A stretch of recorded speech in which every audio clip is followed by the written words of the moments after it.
Di sini saya Bimo Setiawan dari kelas UBIP BC dengan MPM 206228075. Kita di sini akan membahas mengenai permintaan maaf Raja Belanda ketika beliau datang ke Indonesia di Istana Bogor yang disampaikan kepada Presiden Joko Widodo. Jadi di Indonesia oleh Belanda selama lebih dari 300 tahun, dimulai dari kedatangan VOC di Indonesia dengan membantai lebih dari 20.000 masyarakat Belanda dilakukan oleh Jan Pieter Zoon, di mana saat itu menurut catatan beliau dia telah membunuh lebih dari 20.000 orang Banda dan memaksa mereka untuk mati kelaparan dan tidak dapat pergi dari pulau itu.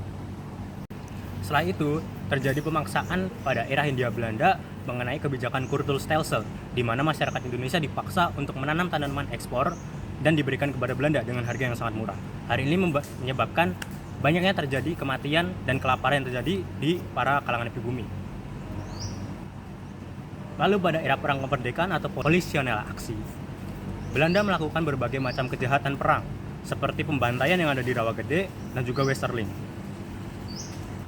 Hingga pada 9 Maret 2020, Raja Belanda Willem Alexander meminta maaf kepada bangsa Indonesia melalui Presiden Joko Widodo. Dia menyampaikan permintaan maaf atas kelakuan dan kejahatan perang yang terjadi di era polisional aksi. Namun hal ini tentu saja belum cukup teman-teman, karena permintaan beliau hanya berfokus kepada era di polisional aksi. Padahal kejahatan Belanda sudah terjadi lebih ratusan tahun sebelum era tersebut. Tetapi Raja Belanda hanya meminta maaf di periode tersebut. Jadi menurut survei yang saya ambil dari Historia dan juga The Volkskrant, lebih dari 70% masyarakat Indonesia masih menganggap bahwa permintaan maaf Belanda ini sedikit kurang atau bahkan hampir tidak diperlukan sama sekali. Karena menurut analisis yang saya lakukan, banyak sekali kekurangan yang terjadi di saat Raja Belanda meminta maaf pada bangsa Indonesia.